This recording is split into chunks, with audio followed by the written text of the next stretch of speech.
And all the uncertainty means foreign investment is down and the number of tourists coming here remains low.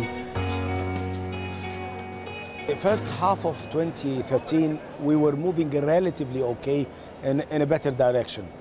Came the June 30th revolution and the incidents that followed, and then the negative travel advisories from a lot of major source markets, particularly in Europe.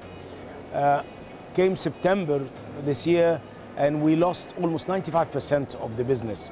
So, as if we're starting from point zero. So now at the moment, many countries are lifting or softening the negative travel advisory they had, and where we're trying to push as hard as we can to regain the numbers back. In January, we visited Luxor in Egypt and saw how civil strife was destroying the lives of those who depend on tourism. I have to admit that they are suffering tremendously, and the solution is to get the business back. I think there is no other solution. In fact, the government is currently providing financial assistance for tourist businesses there, but this clearly can't continue indefinitely.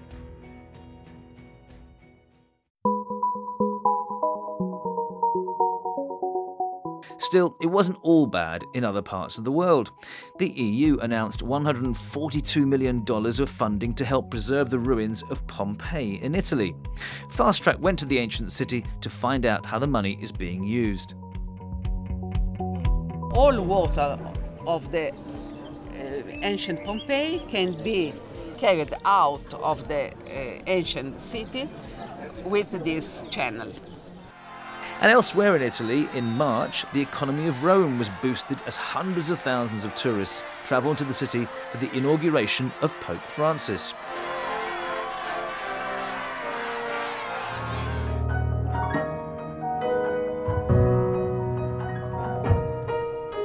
In April, a familiar shadow hung over South Korea. Travel warnings were issued because of bellicose noises from North Korea, now a growing nuclear threat. Ironically, that was accompanied by efforts by the North Koreans to become a more popular holiday destination.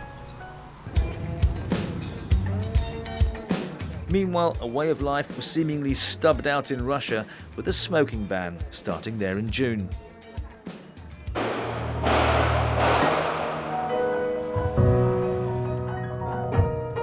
September saw the raid on the Westgate shopping mall in Nairobi in Kenya, with pictures of the trauma being beamed all around the world.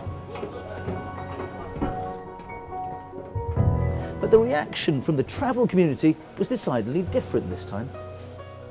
We're still getting bookings. You know, like all terrorism, incidences, it's confined to an area. And this one was confined to Westgate Mall. And so the rest of Kenya was safe to travel. And this has actually made us change our strategies slightly. We are actually focusing now on, Africa as a new market for us. In fact, East African community now is a domestic market for us.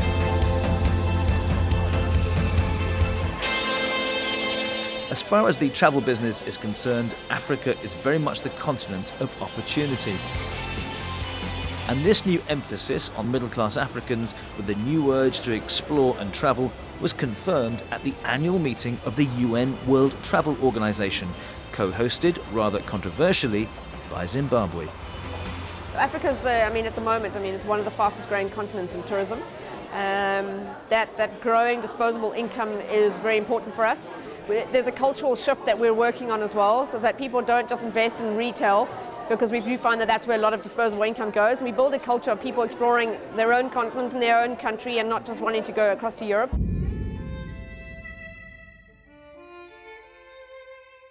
The last quarter of 2013 took a tragic turn, with thousands killed and millions rendered homeless in the Philippines by Typhoon Haiyan.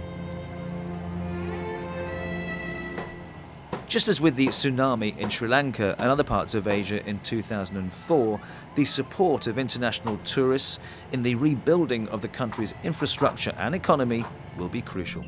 And in 2014, Fast Track will be following how tourism is aiding the recovery in the Philippines.